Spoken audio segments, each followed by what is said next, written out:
Hello everyone. I'm back at it again this morning. Today I'm going to be working on setting up new drip irrigation today, just in a different spot though. I will be going underneath of a sidewalk, so I'm going to show you guys how we do that. So let's just show you how I'm going to do it and the bed that I'm going to be in. So here we go. So this here is the bed we're going to bring water to. I just have 3 rhododendrons. I have a coral berry down here. I have a reblooming lilac over here, and then I have a 7th sun right in here. So what I want to do is, my water source is over here, so right here, and it has a timer on it, and then it comes down, but I want to tap in over here. I want to tap in under here. So this right here is where I'm going to tap into. I'm going to take this and we're going to dig under the sidewalk here, over under here, to right here. So to dig under the concrete here, the walkway, I'm going to be using my cement mixer DeWalt drill, and it has a flex bolt on it, and it's 60 volts, but I'm also going to be using my power planter auger, and this one is the 2 feet long, I believe the 4-inch, or I think this is the 4-inch here, and that's what I'm going to be using to. So before I even begin auging, I'm going to dig as far down as I can until I see that there is the bottom of the cement, so I can get my auger in there, and to be able to drill so I can get the tubing underneath, because that's what we're trying to do, is touch that tubing over there over to this, so that we can have these all on water, and I don't have to worry about watering them then, so they're on drip.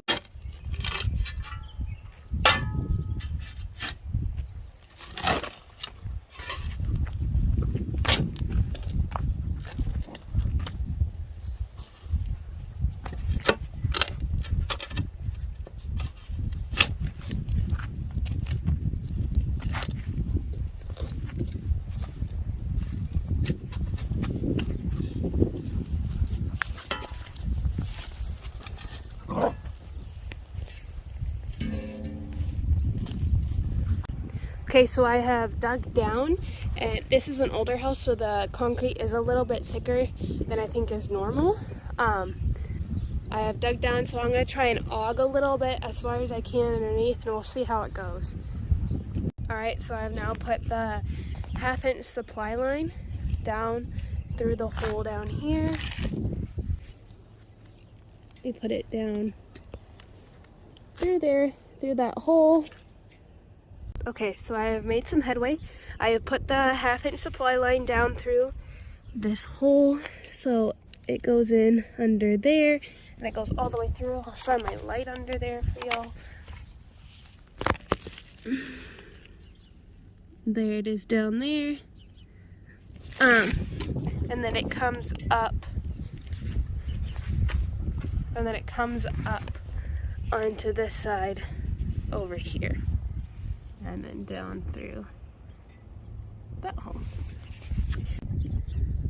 So now what I need to do is I need to tap into this supply line here. I'm going to put a T-coupler in right here. I'm going to cut it, put a T-coupler in, and then I will attach this emitter, the supply line here, to this brown tubing. And this doesn't have this black tubing right here has no emitter holes in it, while this brown tubing here has emitter holes every 18 inches. So I'll be tapping into that, and then this all will be, the bird bath in front of the picture window will all be in one zone. And what I mean by zone is it will be, there's different parts of my garden that will be on different watering schedules. So this one will all be on the same watering schedule, which will be really nice for when I'm not here, or just simplify things and allow me to have more time. So I'm just going to tee into this right here.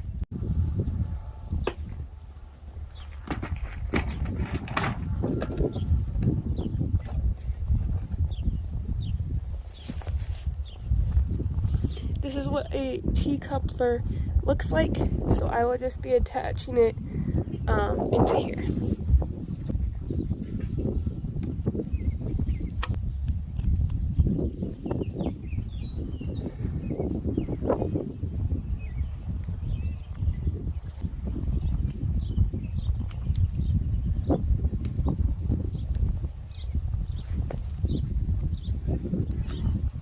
So this is what it looks like after I'm done. I've teed in here. This is the black supply line going underneath the sidewalk, and this is my supply line with the emitter holes in it that waters this bed up through here.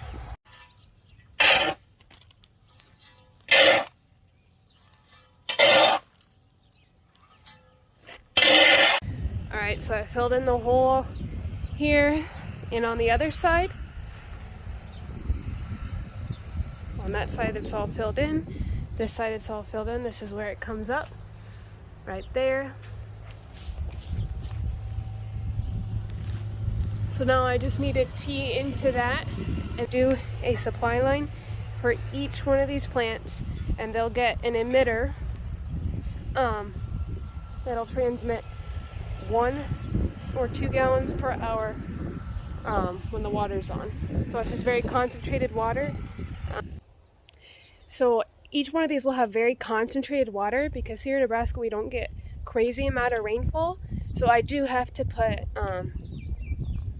drip or water them every day, otherwise they'll dry up and they won't like it. So this is going to be really nice having this all put up on drip, because then I don't have to worry about watering them. I'll check on them and they'll just thrive with the heat and with just having this gallon per hour emitter.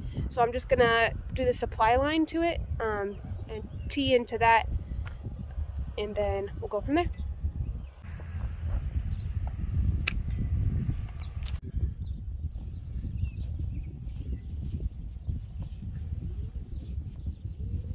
I'm going to take my rake here and just clear the path so I can kind of cover up this drip tubing so you don't see it.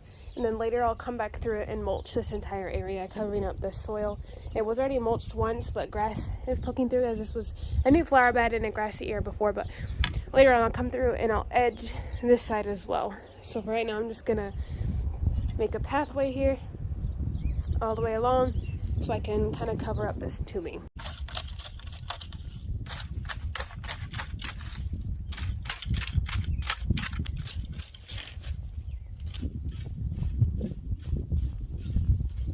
Okay, so I've cleared and moved the mulch along here, all the way back behind here, and then all the way behind this,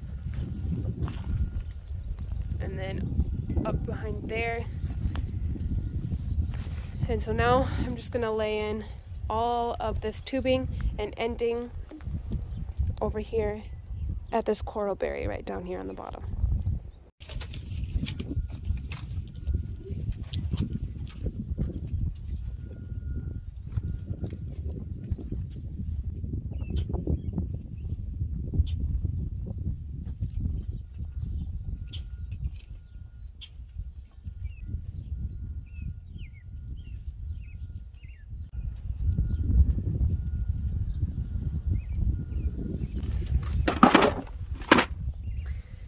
So now I'm just gonna take my punch tool here, and this right here is a 2 gallon per hour emitter, and I'm gonna put that just at the base of the plant.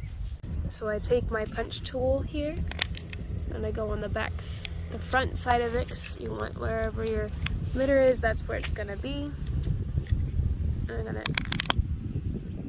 put in, and it creates this hole where I'm going to take my 2 gallon per hour emitter, and I'm going to punch it into the hole, if I can find it here.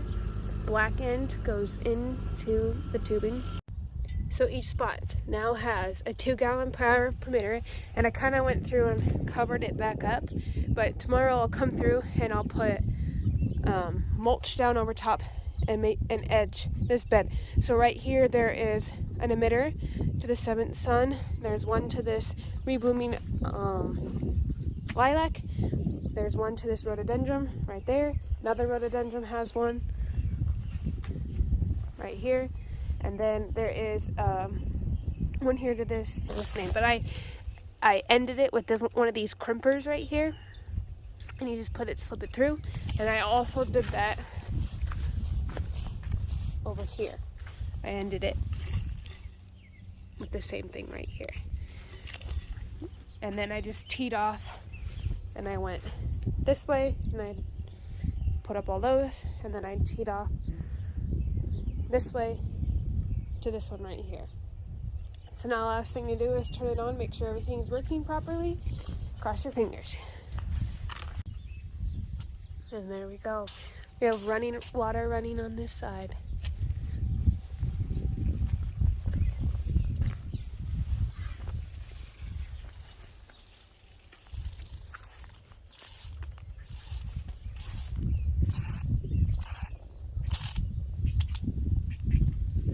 Yay! Oh my goodness, I am so happy with how this turned out. It definitely was harder than I was expecting it to be, but I'm super satisfied that now it's done and there's water on that side and I don't have to worry about it anymore. So until next time, or whenever I post again, thank you guys so much for watching, and hopefully we'll see you next time. If you guys want, you can subscribe down below and click the like button. Thanks!